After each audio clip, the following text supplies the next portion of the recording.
everyone, it's August 1st, and that means that if today is your birthday, you share with English kidnapper and multiple murderer Donald Neilson, known as the Black Panther, who killed 5 victims in the 1970s, and that is him right up there. Born Donald Nappy in 1936, he changed his name to Donald Neilson in 1960 because he'd been teased about his name relentlessly by other children while growing up. That same year, he got married and had a daughter, but had trouble making ends meet and turned to crime in 1965. Though he was a very skilled burglar, he never got a big score, barely making a living despite robbing nearly 400 homes. In 1967, he began robbing sub-post offices. These are franchised-out locations of the post office in the UK that are typically home-based businesses. Neilson first robbed one in Nottingham and wound up hitting 18 in all over the next 7 years. In 1974, he broke into a sub-post office in North Yorkshire, tied up the owner's son, and wound up shooting the owner, killing for the first time. By this point, 30,000 people had been interviewed in the search for the man they called the Black Panther.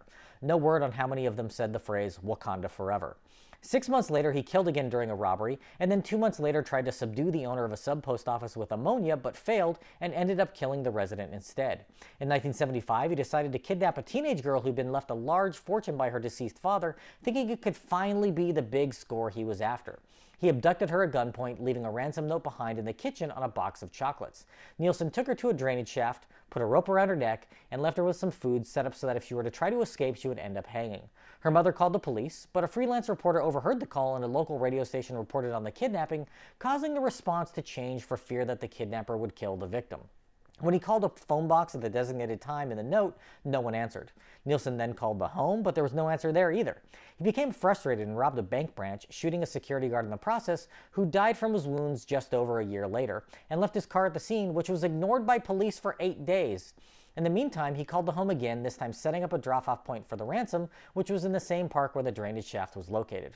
Her brother and the police got lost on the drive, however, and showed up an hour late. Neilson determined it was a sting and went to where the victim was held and pushed her off the ledge, hanging her. A full search of the park was finally conducted and detectives found her body. Neilson returned to his postal robberies and happened to get spotted by a regular patrol who had nothing to do with the investigation. He took the Bobbies hostage with his shotgun and forced them to drive him away from the scene. The driver slammed on the brakes as the other officer reached for the gun, shooting the roof of the car in the process. Bystanders aided the cops in subduing Neilson, finally bringing an end to his crime spree. When they searched his home, they realized he was the Black Panther and that he had been the perpetrator in the kidnapping.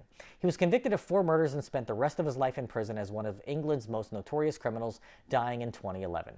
If this is your birthday, I hope you have a great day. Leave me a comment so I can wish you a happy birthday. If you know somebody whose birthday it is today, send them this video so I can find out all about their birthday twin. And to Donald Neilson, I say, happy birthday, you bastard.